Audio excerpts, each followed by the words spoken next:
Assalamualaikum warahmatullahi wabarakatuh. Sebagian dari kita mungkin pernah ditegur oleh orang tua, jangan duduk di depan pintu atau jangan tidur habis subuh. Biasanya kita spontan bertanya, kenapa? Mereka cukup menjawab, pamali. Istilah pamali biasanya dipakai orang tua dahulu, terutama di daerah Sunda, untuk menegur seseorang yang melakukan pantangan. Setelah ditelusuri, ternyata beberapa hal yang dilarang dan disebut pamali tersebut sebagian dilarang oleh para ulama. Malahan ada juga yang memiliki landasan dalil dari Rasulullah Shallallahu Alaihi Wasallam. Salah satunya disebutkan oleh Al-Imam Az-Zarnuji dalam kitab Ta'limul Muta'allim. Bahkan secara lengkap Syekh Az-Zarnuji menyebutkan rahasia mengapa seseorang dilarang duduk di depan pintu atau tidur setelah subuh. Di antaranya adalah karena menjadi sebab kefakiran dan penghalang rezeki. Selain dua larangan itu, Az-Zarnuji juga memaparkan sebab-sebab lainnya. Sedikitnya ada 35 sebab yang mewarisi kefakiran dan terhalangnya rezeki seseorang. Yang pertama adalah akibat perbuatan dosa, terutama dosa berbohong. Jadi sering berbohong itu akan menyebabkan kefakiran dan rezekinya seret. Yang kedua, terlalu banyak tidur, terutama setelah subuh. Yang ketiga, tidur sambil telanjang. Yang keempat, buang air kecil dalam keadaan telanjang. Yang kelima, makan dalam keadaan junub. Dan yang keenam, makan sambil berbaring. Kemudian yang ketujuh, mengabaikan makanan yang terjatuh di meja atau sisa-sisa makanan yang terjatuh di meja makan itu diabaikan. Itu juga menyebabkan rezeki kita mampet atau seret. Nah, yang berikutnya yang kedelapan adalah membakar kulit bawang putih atau bawang merah. Yang kesembilan, menyapu rumah dengan kain. Yang kesepuluh, menyapu rumah di malam hari. Nah, bagi yang sering menyapu rumah atau bersih-bersih rumah di malam hari, maka itu menurut Imam Az-Zarnuji bisa menyebabkan rezeki tidak lancar. Jadi jangan diulangi lagi. Kemudian yang ke-11 penyebab tidak lancarnya rezeki adalah menyapu sampah tidak langsung dibuang. Jadi sampah yang setelah disapu di rumah itu tidak langsung dibuang, tapi ditumpuk-tumpuk sampai banyak. Kemudian yang ke-12, berjalan mendahului orang yang lebih tua tanpa permisi. Yang ke-13, memanggil orang tua dengan namanya. Memanggil orang tua dengan namanya, tidak dengan ta'zim atau dengan kata bapak atau ibu, umi dan semacamnya, tapi dengan namanya. Itu juga membuat rezeki bisa mampet.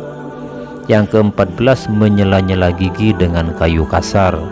Yang 15, membasuh tangan dengan tanah atau debu. Kemudian yang ke-16, duduk di tangga. Dan yang ke-17, bersandar pada salah satu tiang pintu, baik pintu depan rumah atau pintu belakang. Yang ke-18, berwudu di tempat peristirahatan. Dan yang 19, menjahit baju yang sedang dipakai. Dan yang ke-20, mengeringkan wajah dengan baju, tidak mengeringkan wajah dengan handuk dan semacamnya. Ini juga menyebabkan rezeki mampet. Berikutnya yang ke-21, membiarkan sarang laba-laba ada di rumah. Jadi rumah jarang dibersihkan sehingga sarang laba-labanya di atas atap dan semacamnya, di plafon itu banyak, sehingga selain juga membuat rezeki tidak enak dipandang. Yang berikutnya adalah melalaikan sholat. Melalaikan sholat di sini maksudnya bukan kemudian tidak sholat, tapi sholatnya hampir keluar waktu. Jadi kalau mau sholat zuhur itu hampir masuk asar, kalau mau sholat asar itu hampir masuk maghrib. Kemudian berikutnya adalah tergesa-gesa keluar masjid setelah sholat subuh. Kemudian yang berikutnya, terlalu pagi berangkat ke pasar dan tidak buru-buru pulang darinya. Yang ke-25, membeli bubuk roti atau makanan dari orang fakir. dan yang berikutnya mendoakan buruk kepada anak. Nah, jadi seorang bapak atau ibu yang sering mendoakan buruk kepada anaknya jangan sampai diulangi lagi, karena ini menyebabkan rezeki antum itu tidak lancar. Kemudian membiarkan wadah makanan tidak ditutup. Setelah itu berikutnya mematikan lilin atau lampu dengan tiupan nafas. Nah, ini sudah tidak ada ya kalau masa sekarang, karena sudah pakai lampu listrik semua. Yang berikutnya menulis dengan alat tulis yang sudah rusak. Yang 30 menyisir dengan sisir yang rusak. Yang 31 tidak mendoakan kebaikan untuk kedua orang tua. Nah, ini juga yang perlu diperhatikan.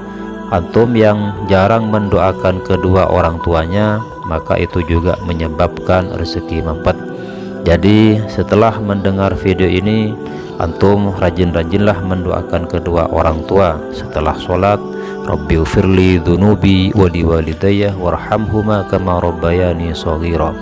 Yang berikutnya adalah mengenakan serban sambil duduk. Kemudian setelah itu mengenakan celana sambil berdiri dan bersikap kikir atau pelit. Jadi jangan pelit biar rezeki sobat sekalian lancar. Dan yang terakhir, cepat bosan, berlebihan, bermalas-malasan, dan bersikap lelet dalam mengerjakan sesuatu. Itulah beberapa hal yang mewarisi kefakiran dan sulitnya rezeki. Meski demikian, semua yang disampaikan tersebut adalah ikhtiar, yang menentukan segalanya adalah Allah Subhanahu wa Ta'ala. Maka maksimalkanlah ikhtiar ini, baik ikhtiar doa maupun ikhtiar kerja atau usaha. Semoga Allah memudahkan dan melancarkan rezeki kita, dan kita bisa menjauhi semua pantangan-pantangan tersebut yang dapat menyebabkan rezeki kita tidak lancar, tidak berkah, dan seret. Semoga video ini bermanfaat. Wassalamualaikum warahmatullahi wabarakatuh.